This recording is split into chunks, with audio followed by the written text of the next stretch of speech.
Assalamualaikum warahmatullahi wabarakatuh. Anak-anakku yang solih dan solihah, bagaimana kabarnya? Sehat dan semangat ya? Alhamdulillah, Ustazah doakan anak-anak dan keluarga selalu dalam keadaan sehat walafiat. Amin ya rabbal alamin. Anak-anak, hari ini kita masih belajar dengan tema 3, subtema 3 tentang pentingnya menjaga asupan makanan sehat. Tujuan pembelajaran hari ini adalah dengan menggali informasi dari bacaan, anak-anak dapat mengidentifikasi pembangunan sosial budaya di Indonesia. Yang kedua, dengan berdiskusi, anak-anak mampu mengidentifikasikan manfaat keragaman dalam pembangunan sosial budaya di Indonesia. Anak-anak, sebelum kita mulai pembelajaran, mari kita baca basmalah bersama-sama. Semoga apa yang kita pelajari hari ini bermanfaat dan dimudahkan dalam pemahaman oleh Allah Subhanahu wa Ta'ala. Amin ya rabbal alamin. Bismillahirrahmanirrahim. Terima kasih anak-anak. Selanjutnya anak-anak silahkan perhatikan gambar. Kira-kira gambar apakah itu? Betul, gambar anak sedang menari. Lebih tepatnya yaitu sanggar tari, wadah para penari tradisional. Sambil mendengarkan penjelasan Ustazah, anak-anak silahkan membuka buku paket 3 halaman 100 dan 101. Di situ ada teks tentang sanggar tari, wadah para penari tradisional. Mari kita baca bersama-sama ya. Sanggar tari merupakan sebuah organisasi yang sengaja dibuat untuk mewadahi kreativitas seni warga masyarakat, khususnya dalam hal seni tari. Sanggar tari ini memiliki misi menumbuhkan dan memupuk cinta budaya Nusantara, khususnya daerah Kalimantan Selatan, sehingga tetap lestari. Sanggar tari merupakan contoh sebuah pembangunan sosial budaya, berlandaskan pada keberagaman yang terdapat di dalam keanggotaan organisasi. Sanggar tari ini pun menjalani kiprahnya sebagai sebuah wadah bagi para pemuda dan pemudi Kalimantan Selatan untuk secara positif mengembangkan bakat dan kemampuan diri. Ini adalah salah satu contoh anak-anak, salah satu contoh keragaman sosial budaya yang ada di Indonesia. Sanggar tari merupakan sebuah contoh swadaya masyarakat untuk pembangunan sosial budaya di daerah. Nah, berikutnya adalah contoh keragaman sosial budaya yang lain. Yang pertama, di bidang suku bangsa.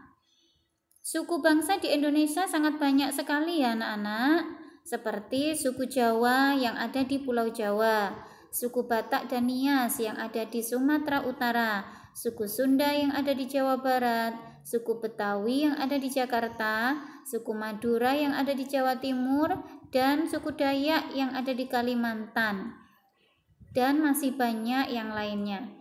Kemudian contoh keragaman sosial budaya yang lain yaitu dalam bahasa. Bahasa di Indonesia juga banyak beragam sesuai dengan daerahnya masing-masing. Bahasa Jawa dari Jawa Tengah, Jawa Timur, daerah istimewa Yogyakarta. Bahasa Batak berasal dari Sumatera Utara. Bahasa Sunda berasal dari Banten dan Jawa Barat. Bahasa Betawi berasal dari Jakarta, dan lain-lain. Kemudian contoh keragaman sosial budaya yang lain yaitu rumah adat. Rumah adat pun beragam, contohnya joglo yang berada di Jawa, rumah adat Honai yang ada di Papua, rumah adat Gadang yang ada di Sumatera Barat, rumah adat Bolon yang ada di Sumatera Utara. Yang keempat, contoh yang keempat anak-anak adalah pakaian adat. Blangkon dan baju beskap itu berasal dari Jawa Tengah. pakaian adat Surjan dan Blangkon yang berasal dari daerah istimewa Yogyakarta. Kemudian pakaian adat Ulos yang berasal dari Sumatera Utara. Contoh yang terakhir anak-anak keragaman sosial budaya yaitu senjata tradisional. Rencong berasal dari Aceh, senjata tradisional keris berasal dari Jawa. Senjata tradisional Mandau berasal dari Kalimantan. Senjata tradisional Badik berasal dari Betawi dan senjata tradisional celurit yang berasal dari Madura. Nah, kelima ini adalah contoh-contoh keragaman sosial budaya yang ada di Indonesia.